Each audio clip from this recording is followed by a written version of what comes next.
Puji Tuhan, silakan duduk kembali. Haleluya. Puji Tuhan, shalom. Apa kabar pagi ini, saudara? Luar biasa. Wah, bulan Juni ini bulan yang luar biasa, saudara ya. Karena di bulan ini ada banyak hal yang Tuhan ingin kerjakan dalam kehidupan kita, dan saya percaya Tuhan sedang mempersiapkan saudara untuk hal itu. Saudara, bulan ini temanya adalah membangun keluarga ilahi. Katakan sama-sama, 1, 2, 3. Membangun keluarga ilahi. Yang anak-anak muda mungkin berkata, waduh, saya masih muda, bagaimana membangun keluarga? Ya, saudara ada dalam sebuah keluarga, sebab saudara adalah seorang anak. Amin. Demikian juga ada keluarga-keluarga muda di sini, ada keluarga yang sudah senior di sini. Mari sama-sama kita membangun keluarga ilahi. Kita akan menemukan alasannya mengapa di dalam Alkitab yang akan kita baca sebentar. Mari kita buka di dalam Mazmur pasal yang ke-127. Ini ayat yang sangat-sangat terkenal dan sering mungkin kita baca di tempat ini. Saudara pun pernah membacanya.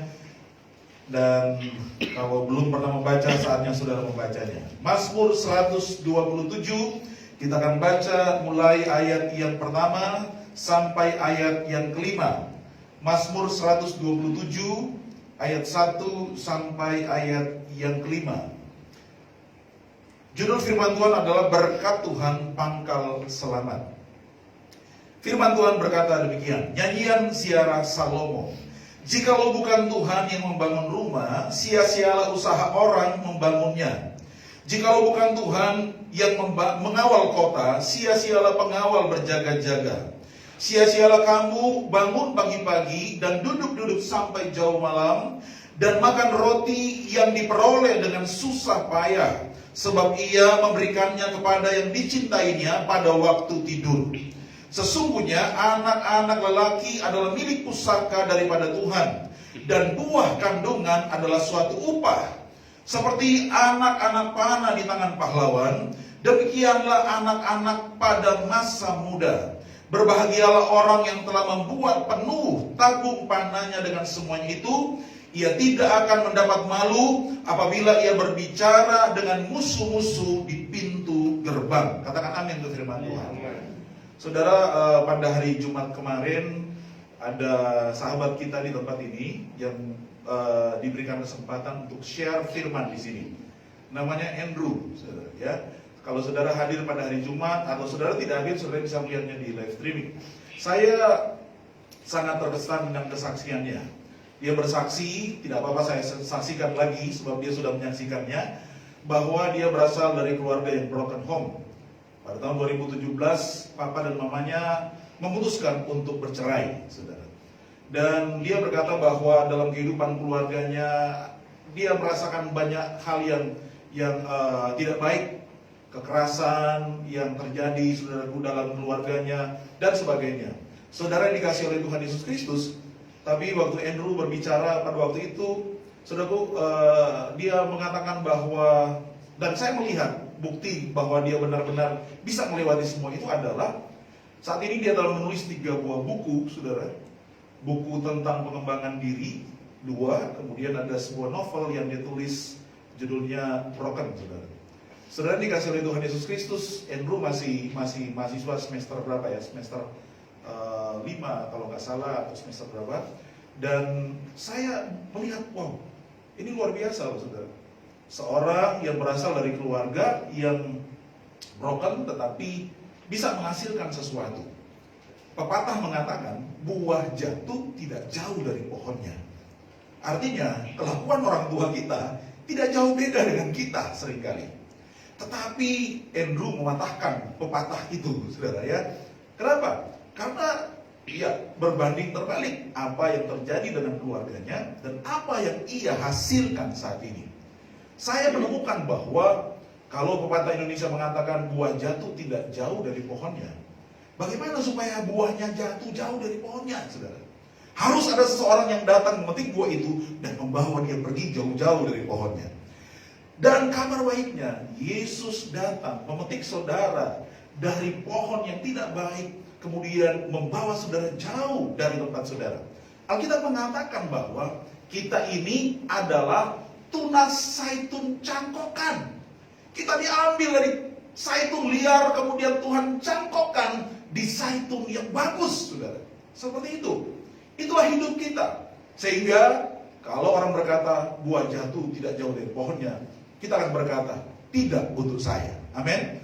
Mungkin keluargamu, orang tuamu adalah orang yang bercerai, atau kehidupan mereka kacau balau dan sebagainya, dan engkau melabel dirimu sebagai seorang yang broken home, saudara. Saya mau katakan kepada saudara sekalian, tidak selamanya anak yang lahir dari keluarga yang broken akan broken juga masa depannya.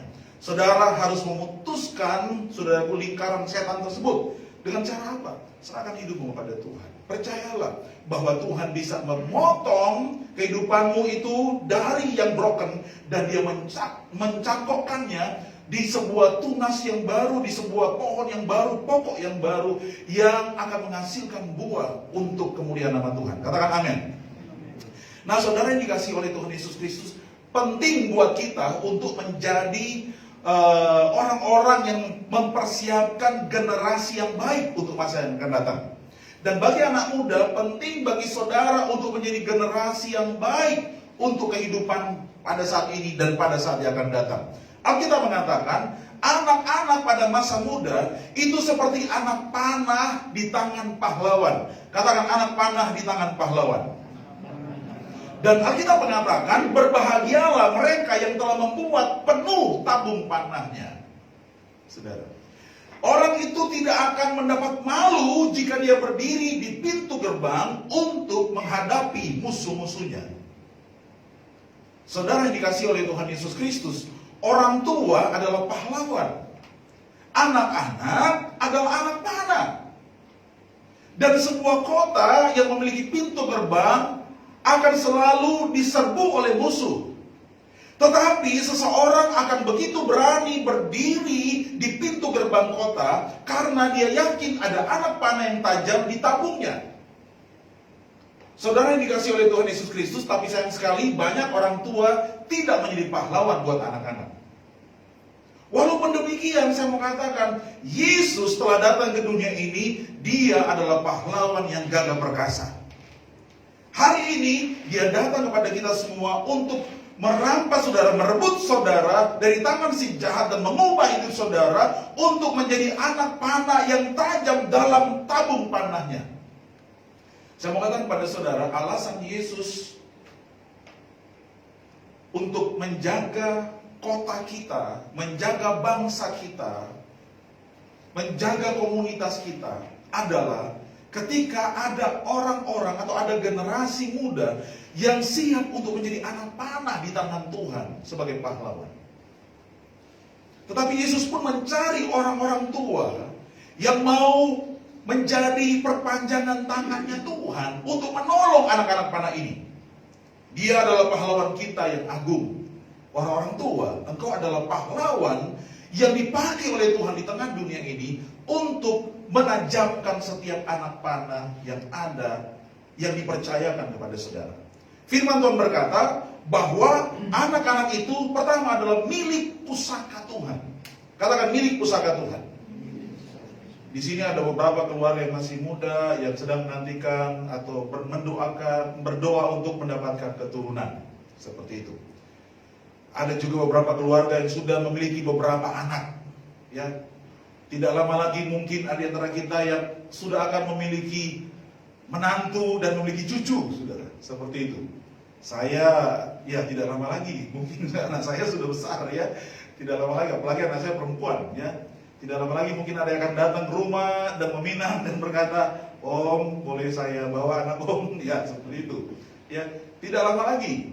Saudara, saya mau berkata kepada saudara, wah itu satu hal yang luar biasa. Tapi penting untuk kita perhatikan di sini bahwa anak-anak itu adalah milik Tuhan, bukan milik kita. Itu milik pusakanya Tuhan, yang Tuhan percayakan kepada kita. Mereka bukan milik kita, mereka milik Tuhan. Dan kedua, anak-anak itu adalah sebuah upah buat kita. Artinya apa, saudara?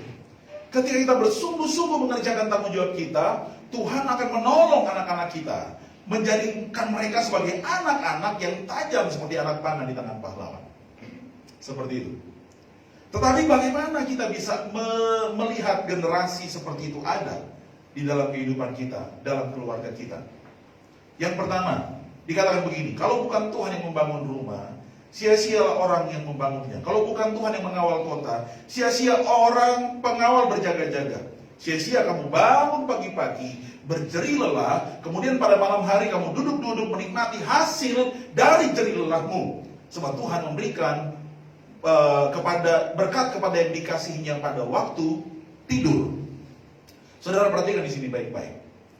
Memelihara sebuah generasi, pertama kita memerlukan tempat, memerlukan rumah. Katakan rumah.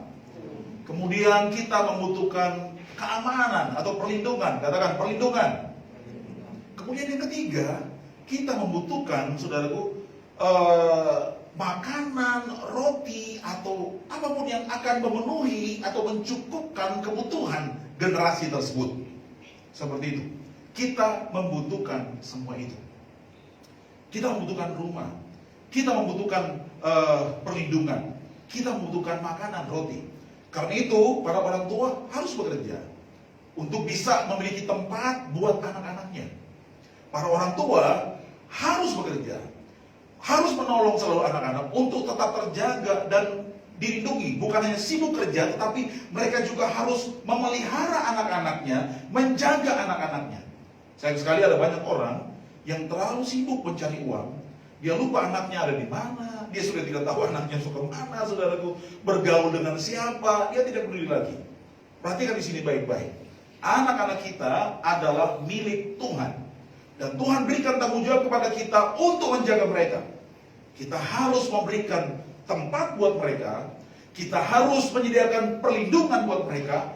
Dan kita harus menyiapkan kebutuhan-kebutuhan untuk mereka nikmati supaya mereka bisa bertumbuh menjadi anak-anak yang dewasa, anak-anak yang takut akan Tuhan.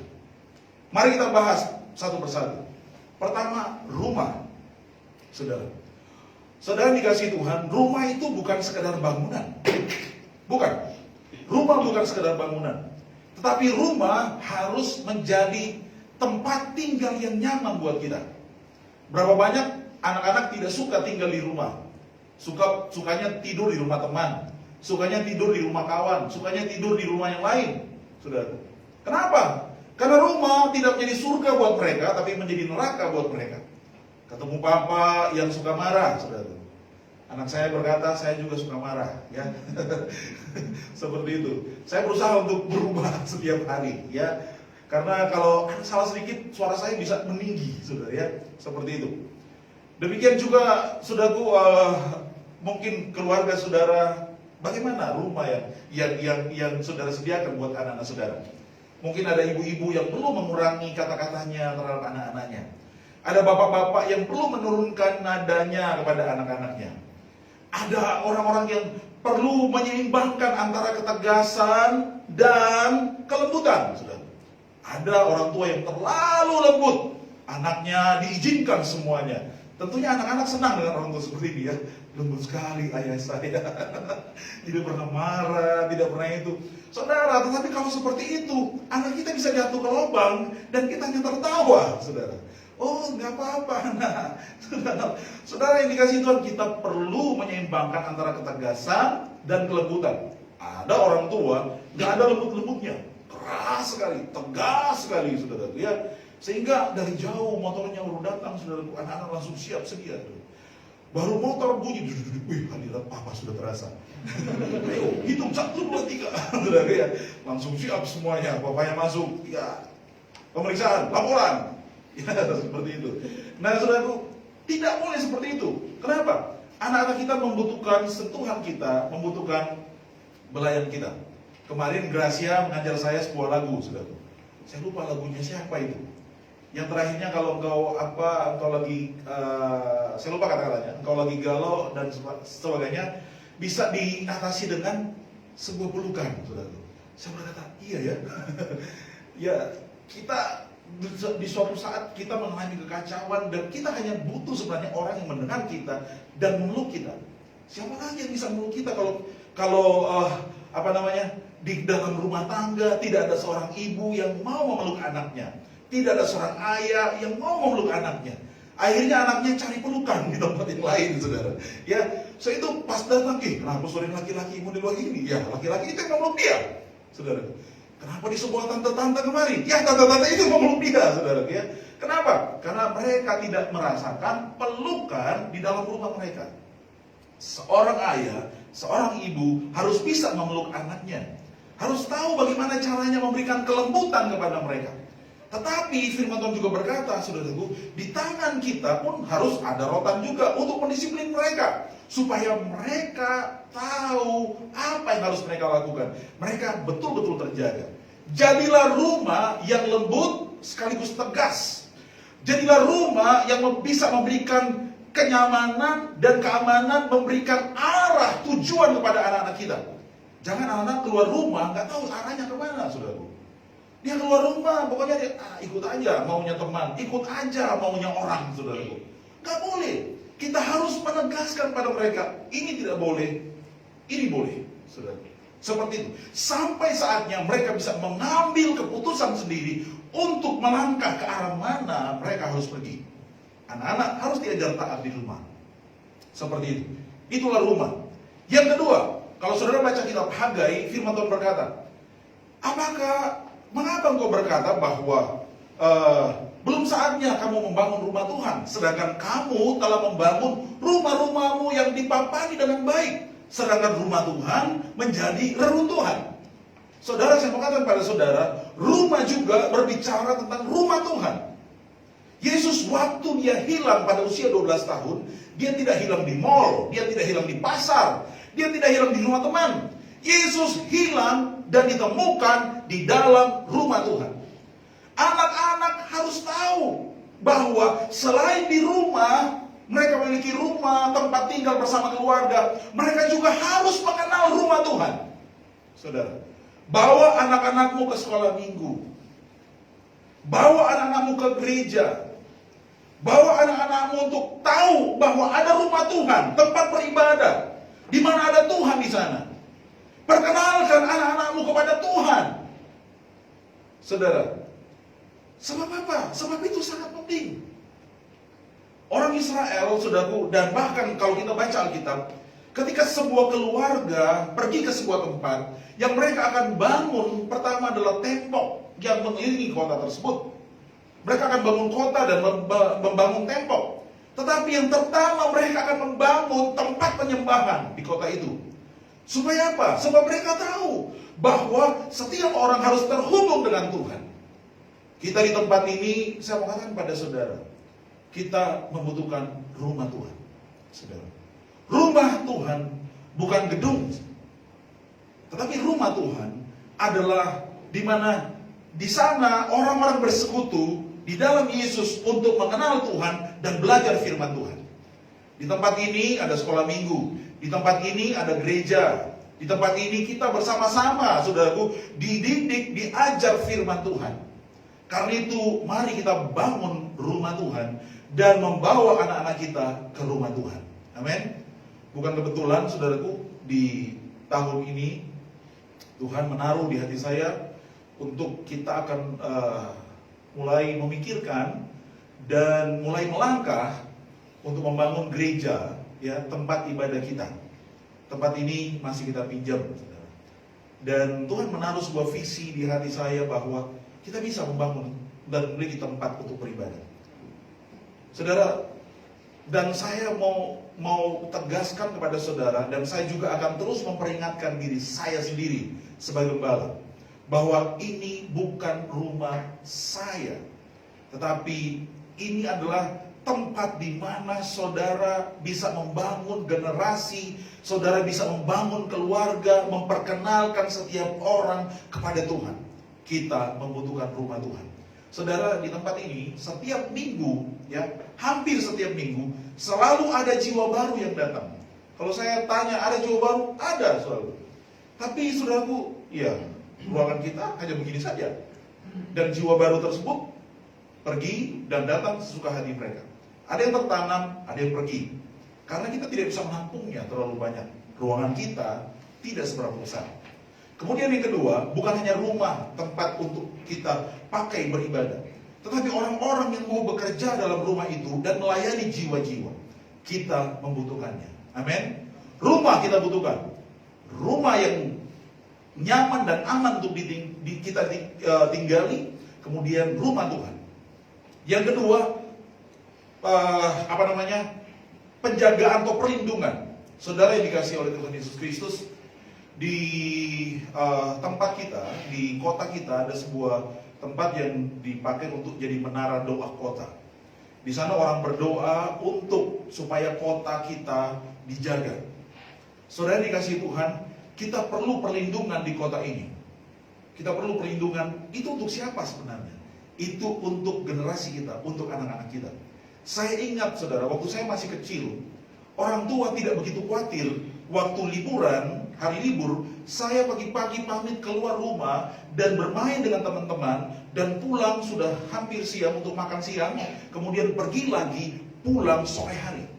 Orang tua tidak terlalu khawatir, karena mereka pikir waktu itu aman sekali kampung kami, aman. Tidak pernah ada kedengaran anak-anak diculik, tidak pernah ada kedengaran anak-anak, semua bermain dengan bebas dan pulang, dan orang tua tidak mengkhawatirkannya. Saya ingat pada masa yang lalu waktu saya masih kecil, saya pergi ke sekolah jalan kaki sendirian atau bersama dengan adik saya masih kecil, sejak SD sampai SMP. Saudaraku, SMA saya sudah mandiri, saudaraku. Kenapa? Karena orang tua merasa aman. Tapi sekarang, saudara, jangan coba-coba biarkan anak Anda berjalan sendirian, saudara. Jangan coba-coba. Kita harus selalu menjaga mereka dan memastikan di mana mereka berada. Ya saudara, bukan hanya masalah ada yang menculik mereka atau apa, saudara. Tetapi saya mau sampaikan, hari-hari ini banyak hal yang bisa merebut anak kita dari Tuhan, dari tangan yang kita yang baik, saudara. Banyak hal, media dan sebagainya. Kita butuh perlindungan buat mereka. Kita butuh perlindungan buat anak-anak kita. Saudara, mari kita bangun tembok-tembok perlindungan buat generasi kita.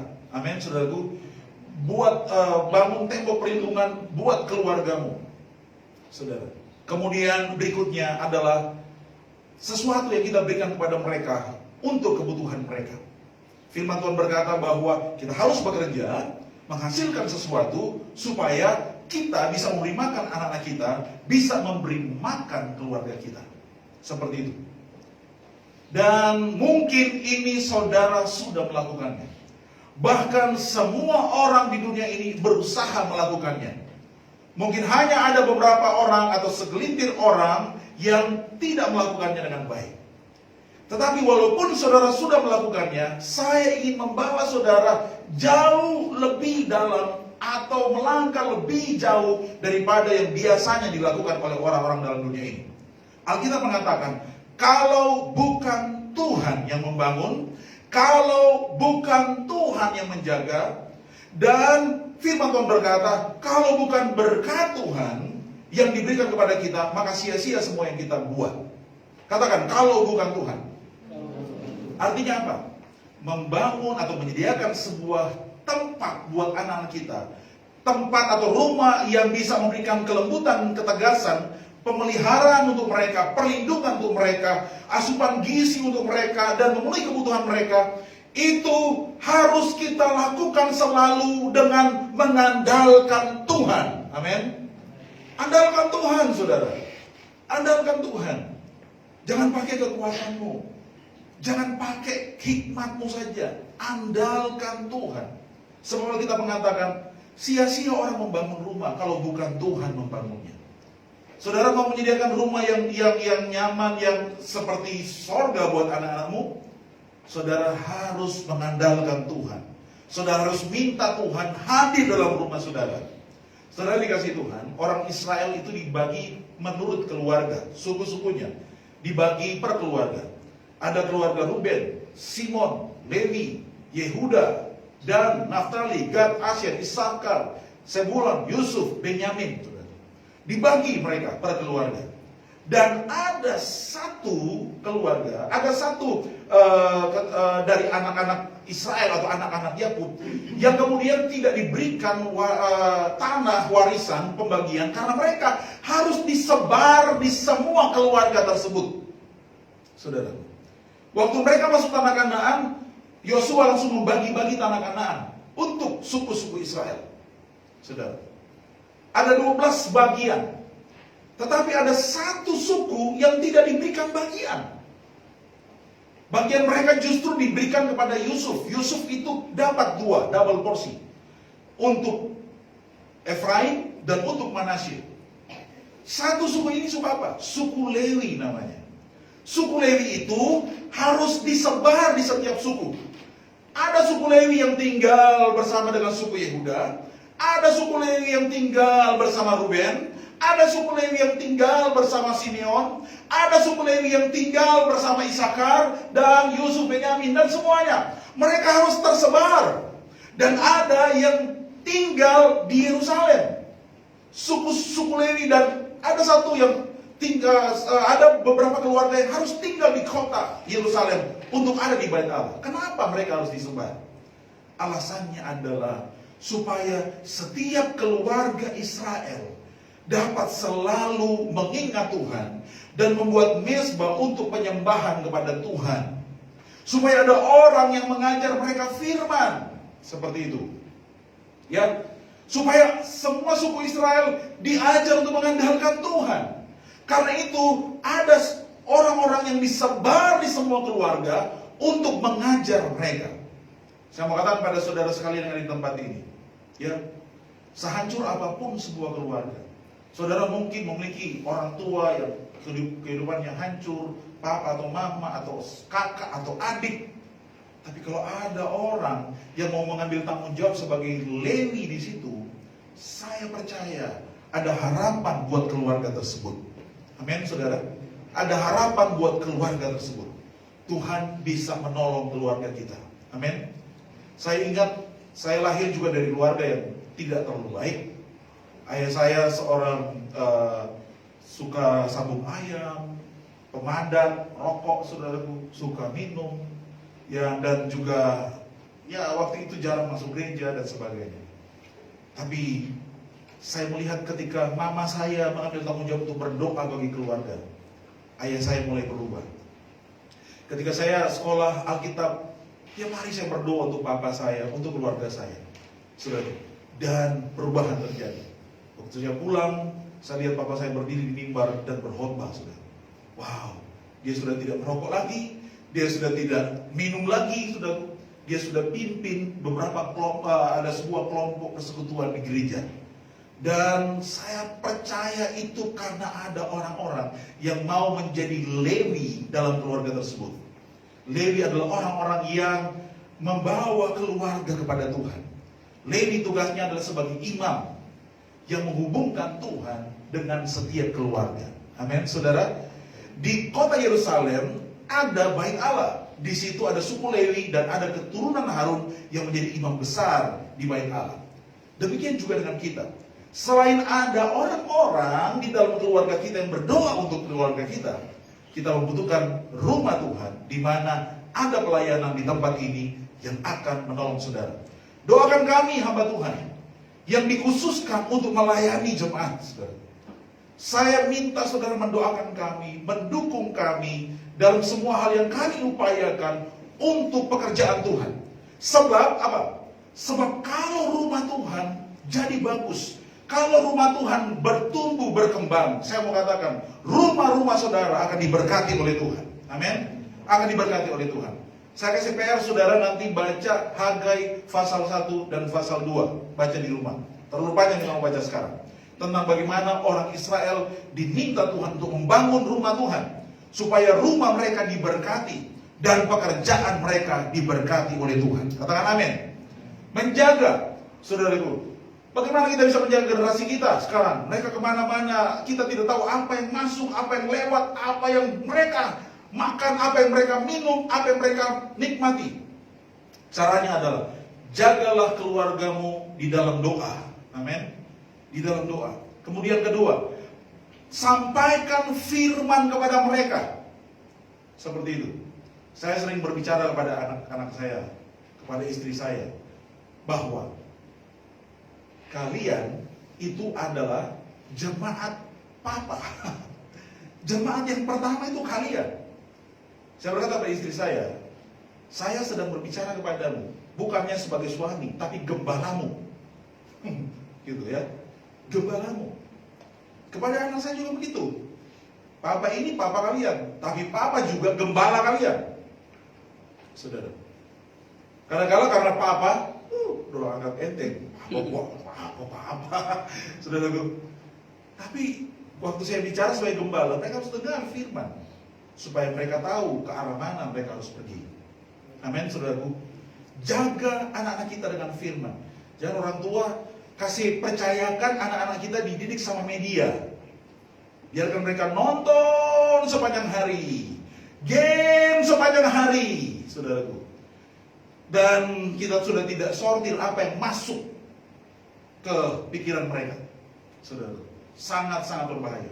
Peringatkan mereka, bawa mereka kepada Tuhan, ajar mereka firman, doakan mereka, dan berkati mereka. Katakan berkati. Jangan keluarkan kata-kata kutuk kepada mereka. Kutuk tanpa alasan tidak akan terjadi. Tapi kalau kutuk ada alasan, bisa terjadi. Apa alasan kutuk bisa terjadi? Yang pertama, kalau itu keluar dari otoritas. Kalau kutuk itu keluar dari orang tua, itu bahaya. Apalagi dari papa yang mengutuk anaknya, itu sangat berbahaya. Saudara, kalau di Alkitab mengatakan, kalau seorang istri membuat perkataan, suami bisa membatalkan. Tapi kalau suami sudah bicara, aduh bahaya itu. Saudara, kalau papa sudah bicara, itu bahaya. Karena itu, bapak-bapak jaga mulutmu. Ya, ibu-ibu jaga mulutmu. Perkataanmu bisa menjadi kutuk buat anak-anakmu. Saudara, perhatikan baik-baik. Ya, supaya keluarga kita bisa terjaga dengan aman. Amin. Doakan anak-anak saudara. Ya, setiap hari harus belajar mendoakan mereka. Saya berupaya untuk melakukan itu dalam kehidupan keluarga kami. Memang tidak selalu mulus perjalanan. Itu bagian dari proses bagaimana Tuhan membentuk kehidupan kami. Tapi saya mau katakan pada saudara, kita harus berupaya melakukannya. Saya tidak tahu bagaimana keadaan keluarga, rumah tangga saudara. Tapi kalau saudara ada di tempat ini, saudara adalah orang beruntung. Amin. Sebab rumah tanggamu ada harapan. Keluargamu ada harapan. Anak-anakmu memiliki pengharapan. Sebab pada seorang yang datang ke sini yang bersedia menjadi pahlawan yang akan menolong keluarganya. Amin. Berdiri untuk keluargamu. Sebab iblis berupaya untuk menghancurkan keluarga kita. Saya teringat suatu waktu anak saya Priska, dia tidak datang ke gereja waktu itu. Saya ingat waktu itu dia masih SMP.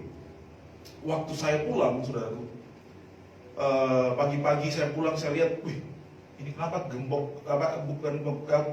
kunci pintu itu sudah tak cungkel begitu, sudah patah. Ya, bukan anak kuncinya, tapi bagian kuncinya itu. Dia bilang, Pak, tadi saya mendengar kayak ada orang pakai besi, bunyi-bunyi besi, tek, tek, tek. Saya masuk lalu saya berdoa. Seperti itu. Kemudian beberapa waktu kemudian, waktu saya pulang sudah malam, saudaraku, dia waktu itu sakit, ya. Dia sakit dan dia seperti antara melihat sesuatu, antara mimpi dan sadar. Tapi menurut saya dia mendapatkan sesuatu dari Tuhan. Apa yang dia lihat? Saudaraku, rumah kami diserbu orang, ditembaki rumah kami. Kemudian dia mengucapkan Mazmur 91, kemudian tiba-tiba rumah kami itu kemudian ada awan hitam, saudaraku, yang memenuhi rumah kami. Waktu dia berdoa, tiba-tiba boom, awannya hilang, saudara. Awannya hilang.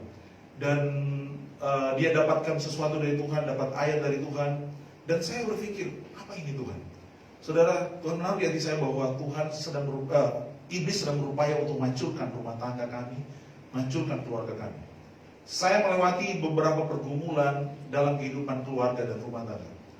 Dan saya mengatakan kalau bukan Tuhan yang menolong, saya mungkin hari ini sudah tidak seperti ini. Hancur semuanya. Tapi karena ada tangan Tuhan yang menolong, saudara, maka keluarga bisa terselamatkan. Karena itu berdoa untuk keluarga. Amin. Kemudian berikutnya, jangan lupa meminta maaf untuk mereka. Saudara, perbaiki hubungan dengan cara meminta maaf dan mengampuni mereka, mengasihi mereka. Harus banyak mengampuni, harus banyak meminta maaf, harus banyak berinisiatif untuk mengasihi. Amin, saudara. Kalau kayak Abdi dan Rati, wah tiap hari romantis saya lihat. Setiap ketemu foto-foto sama-sama, luar biasa. Ya, ini masih masa bulan madu, saudara ya. Tapi kalau madu mulai habis, jadi bulan-bulanan. Nah, saudaraku, ketika hubungan sudah mulai kaku, mulai beku, harus ada yang mencairkannya. Amin. Dan harus ada inisiatif. Amin, saudaraku. Bapak-bapak atau ibu-ibu, mungkin Anda adalah orang yang terlalu kaku dalam hubungan dengan istri atau suami. Berupayalah untuk mencairkannya. Amin. Cairkan. Saudara harus melangkah, mungkin di luar kebiasaan saudara untuk berkata kembali pada istrimu, I love you bertubi-tubi, atau apa namanya, saudara. Atau aku cinta padamu, saudara. Saya panggil istri saya Ma di rumah ya, Mama. Gitu. Dia coba panggil Pa sama saya, ya. Saya panggil Ma atau Mother, saudaraku. Tapi saya juga berupaya untuk panggil istri saya istriku. Wah, itu membahagiakan, saudara ya. Saya lagi berusaha untuk memanggil dia cintaku, saudara ya. Lagi berusaha, saudara ya. Karena itu bukan kebiasaan, saudara, bukan kebiasaan saya. Ya, bukan kebiasaan kami, saudara ya. Itu tidak di rumah, itu ya namanya orang Manado ketemu orang Toraja, saudaraku. Ya, ada nenek moyang dari tempat yang dari timur juga keras-keras semuanya. Jadi suara di rumah seringkali saudara ya, harus mulai belajar untuk itu. Amin, saudaraku. Amin. Belajar melakukannya. Ya, kalau ada istri yang jauh sekarang atau apa, coba SMS atau WA, hai sayang, apa kabar, cintaku, seperti itu. Dan itu, kenapa dia ini? Aduh, bahaya. Mungkin dia kaget, tapi itu membahagiakan. Amin, saudara. Mau jaga keluarga kita? Puji Tuhan. Yang terakhir dikatakan bahwa peliharalah keluargamu dan andalkan Tuhan. Saudara, mencukupkan kebutuhan keluarga itu tidak mudah, tidak mudah. Karena itu firman Tuhan berkata, sia-sia kamu bangun pagi-pagi, kerja keras dan duduk malam-malam untuk makan. Sebab Tuhan memberikan berkat kepada yang dikasihinya pada waktu dia tidur. Artinya apa? Bekerja, oke, tapi jangan khawatir. Orang yang khawatir itu dia kerja terus sampai tidak bisa tidur, tidak bisa istirahat. Kenapa? Karena khawatir sebenarnya. Bukan karena mau cari uang banyak-banyak, bukan. Karena khawatir.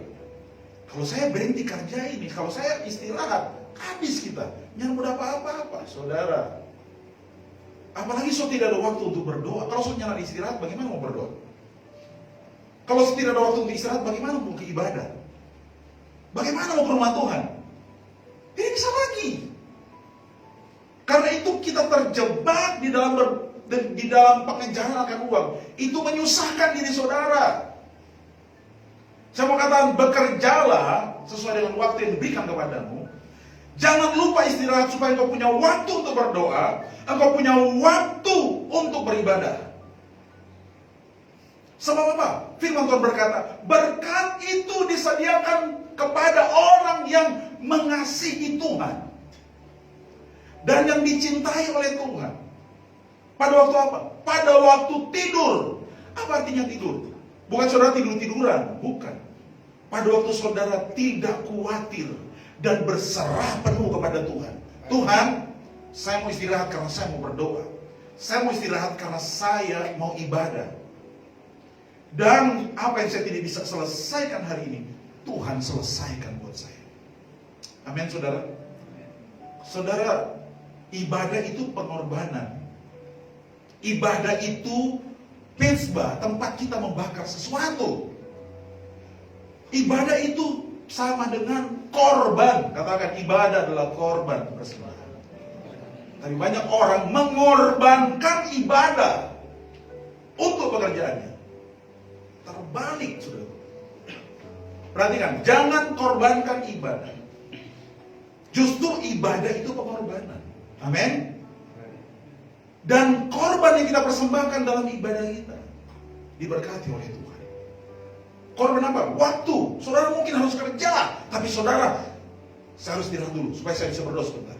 Saya harus istirahat dulu supaya saya bisa ke gereja.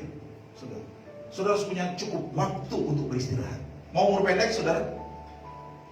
Mau umur panjang? Istirahat. Kan itu yang berkata, 7 hari diberikan kepadamu. Hari, ada 1 hari diberikan untuk Tuhan. Diberikan untuk Tuhan, Tuhan. Istirahat dan cari Tuhan.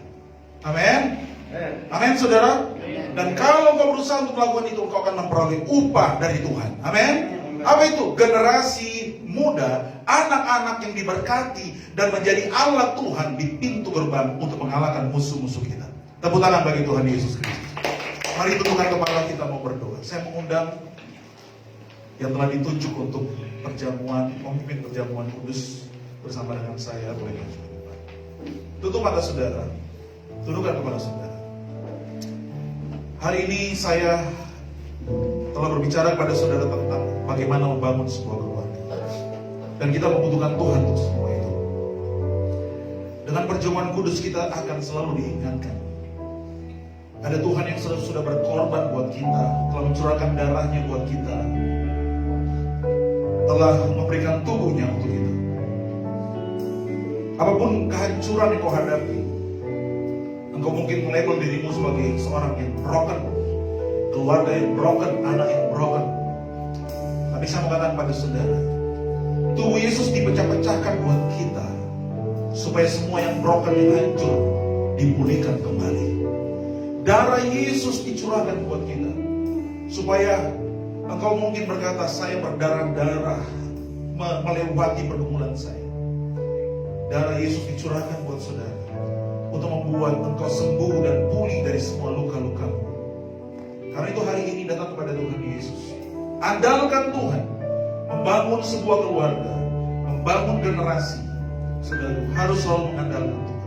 Kalau bukan Tuhan yang membangun rumah, sia-sia orang membangun rumah. Kalau bukan Tuhan yang menjaga kota, sia-sia pengawal berjaga-jaga. Sia-sia semua usahamu menjaga rumah tanggamu, menjaga keluargamu, kalau engkau tidak pernah mengandalkan Tuhan. Andalkan Tuhan Yesus. Engkau tidak bisa jaga suamimu 1 kali 24 jam. Tidak bisa. Engkau tidak bisa jaga istrimu 1 kali 24 jam. Tidak bisa. Dan engkau perlu tahu ada musuh-musuh yang berusaha mengincar istrimu, mengincar suamimu, mengincar anak-anakmu. Apa yang kita bisa lakukan untuk itu? Datang kepada Tuhan Yesus, andalkan Tuhan. Katakan, Tuhan, jaga istriku, jaga suamiku, jaga anak-anakku, jaga rumah tanggaku, Tuhan. Di dalam tanganmu aku percaya, di dalam tanganmu aku percaya, semuanya aman ya Tuhan. Kemudian lakukan tanggung jawabmu sepenuhnya. Beritakan firman kepada mereka. Jangan kutuki mereka, berkati keluargamu, saudara. Mulai didik mereka untuk melakukan kebenaran. Suami, kau harus jadi imam. Tapi kalau suami tidak bisa jadi imam, istri, engkau jadi imam di sana. Hubungkan keluargamu dengan Tuhan. Doakan mereka semua. Haleluya. Engkau juga bekerja. Andalkan Tuhan dalam pekerjaanmu. Jangan lupa engkau beristirahat. Berserah penuh kepada Tuhan supaya engkau bisa berdoa, engkau bisa beribadah, engkau bisa merenungkan firman. Jangan lupa untuk melakukan ini. Pergunakan waktu yang ada. Mungkin beberapa hal engkau harus tolak untuk engkau kerjakan. Engkau harus mengurangi beberapa pekerjaan supaya engkau bisa beristirahat. Engkau bisa membangun keluargamu, bisa membangun hubungan dengan suami, membangun hubungan dengan anak-anak, bisa berdoa dan bisa beribadah. Karena itu penting untuk membangun kehidupan keluarga kita. Terima kasih Bapa. Berkati kami semua ya Tuhan. Saat ini kami mau mengandalkan Tuhan. Biar perjamuan kudus ini, biarlah darah Yesus dan tubuh Yesus yang terpecah-pecah akan memulihkan hati kami, memulihkan keluarga kami. Berkati kedua hamba-Mu yang akan bersama-sama hamba-Mu Tuhan, untuk melayani jemaat dalam perjamuan kudus ini. Dalam nama Tuhan Yesus Kristus kami berdoa dan mengucap syukur. Haleluya, puji Tuhan. Amin.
kehidupan kami yang lama.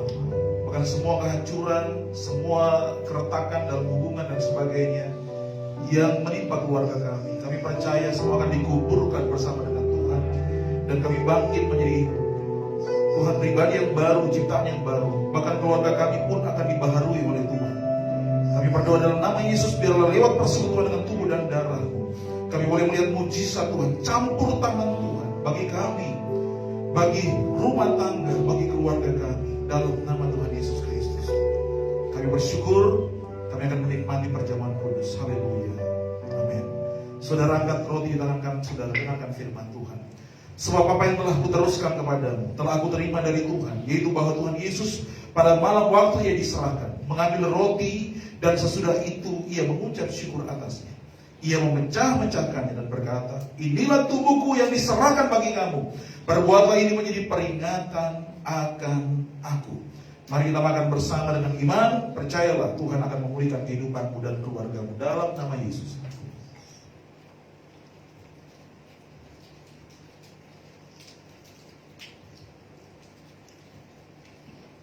Angkat anggur di tangan kanan saudara.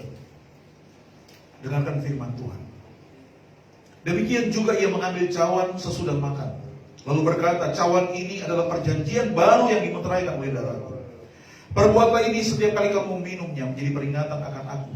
Sebab setiap kali kamu makan roti ini dan minum cawan ini, kamu memberitakan kematian Tuhan sampai ia datang. Mari kita nikmati cawan perjanjian baru yang dimeteraikan dengan darah Yesus. Percaya Tuhan berjanji akan memulihkan, dia pasti akan melakukannya dalam nama Yesus. Haleluya. Mari bersyukur kepada Tuhan. Terima kasih Tuhan. Ku bersyukur. Terima kasih. Ku bersyukur. Katakan saudara bersyukur kepada Tuhan. Yang baik buat kita semua. Buat kasih setiamu di dalam hidup.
Bangsa kami diberkati, kota kami diberkati, dijaga, dilindungi ya Tuhan.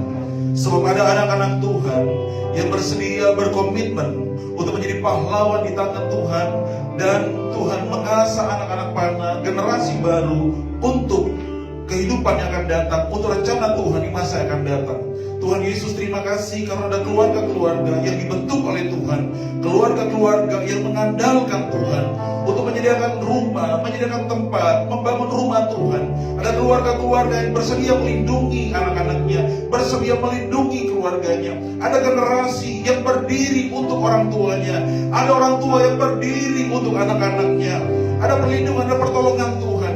Dan ada keluarga-keluarga yang bekerja untuk keluarganya dengan mengandalkan Tuhan dan tetap percaya kepada Tuhan. Kami percaya Tuhan akan memberkati kami, memberkati bangsa dan kota kami, karena keluarga-keluarga yang kuat di dalam Tuhan. Terima kasih Bapak, hamba berdoa dalam nama Yesus.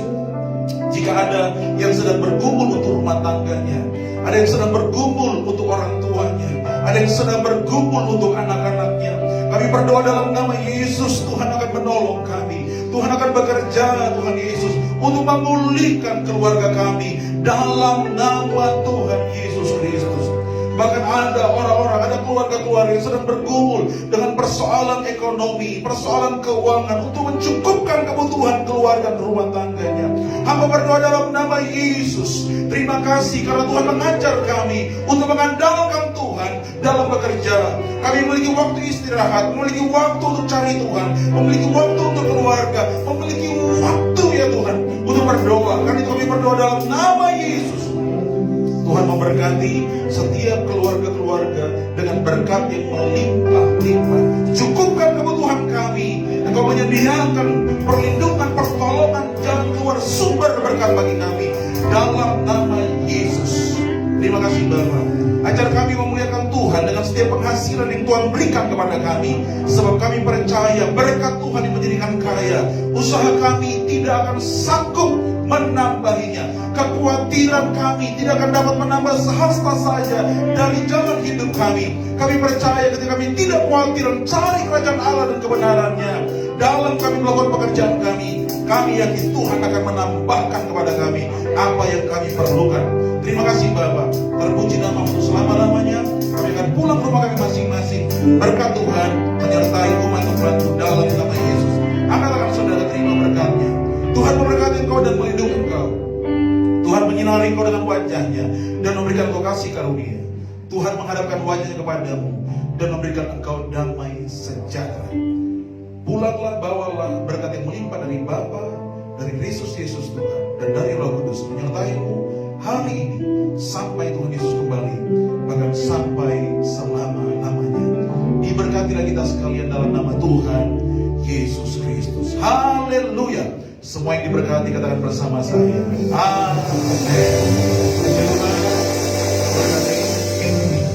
Saudara, sebagai pengumuman, sepanjang minggu ini ada beberapa kegiatan ibadah, baik ibadah keluarga, ibadah dici anak muda, maupun ada doa pada hari Jumat. Saya berharap saudara bisa hadir dalam setiap kegiatan tersebut. Kemudian kita akan jumpa lagi pada hari Minggu untuk bisa beribadah bersama-sama di tempat ini. Selamat datang bagi saudara-saudara yang baru pertama kali hadir, atau saudara-saudara yang sudah lama tidak hadir tapi baru datang. Ada Ari yang baru dari kampung ya, Tuhan memberkati. Ya, sampai berjumpa lagi pada pertemuan selanjutnya. Tuhan Yesus memberkati saudara sekalian. Shalom.